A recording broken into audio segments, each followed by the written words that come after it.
Most people, when they hear about Rwanda, the number one thing that they hear is the 1994 genocide.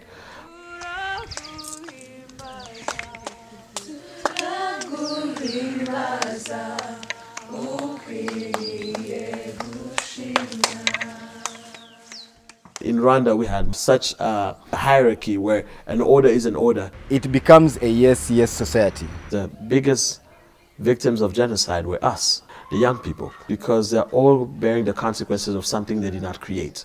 I would like to talk about it, talk about other subjects which are considered to be taboo in the tradition. We want the youth in our country to be role models. Just you think that if you keep things that you want to say inside you, one day your heart is going to burst? Trust me, your heart does not think, your brain thinks. When I started getting into debate, I started having a thirst for learning. So I decided, and with a few friends of mine, we need to have something where students are able to express themselves. What I can do for the country is talk, express myself. Well, iDebate is a debate program that was started last year and runs the debate league.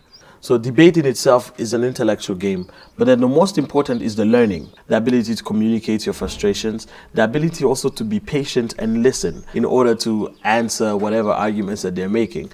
We are talking about the responsibility will help you build a better future. We've managed to organize holiday debate trainings for the students. For the first year, we've managed to train 774 children. By 3 years to come, we shall have trained above 5,000 youth in the country. We are hoping that in a few years, we will have had so many people graduate for our program that will actually have an impact on the society. Rwanda is a small country with few natural resources. The main resource we have are people. We are here to give you the solutions, which they didn't give you. We are training our students to be international competitors. It helps us improve our English. From 2014, we are going deep down into villages to also put up the ones who have been ignored by anyone else. The motion is carried. They're having a full fortnight's camp. They're calling a debating camp. They wanted people to come along and go through the more technical aspects of debating. You know, how do you structure a logical argument under time pressure? How will the country know what I need if I'm not expressing myself? How will policies be adopted? I'm hoping that we are going to have students be able to understand that we disagree, but it doesn't mean that we have to be enemies. It's out of the opposition of ideas that better ideas come. Ask not what your country can do for you. Ask what you can do for your country. The best schools and the best speakers. We have the East African debate tournaments, which brings together all the 5 East African countries. International competitions and through that scholarships. Thank God today we have the political stability. But the problem has been people do not understand each other. People are quiet. They do not want to say what's wrong. What iDebate are doing here is nothing less than contributing to the education system, which is going to be responsible for Rwanda completing its transition from the country it was 20 years ago to the country it is now. I think it's going to help us as leaders for tomorrow. I'm very privileged to be part of the generation that could provide the solutions. This is the starting of another future.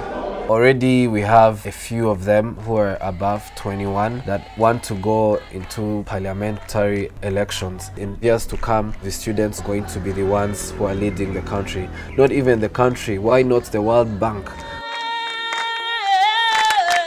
It starts with you. You could help Rwanda, you could help East Africa.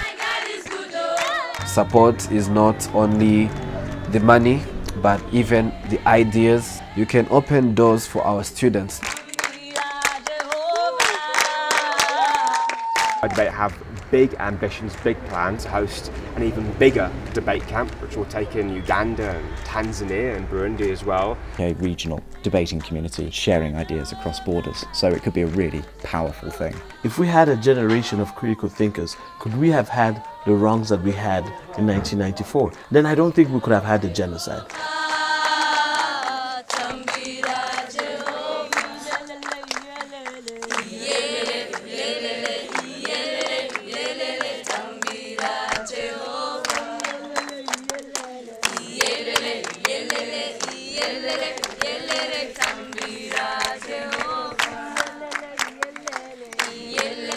Yelele,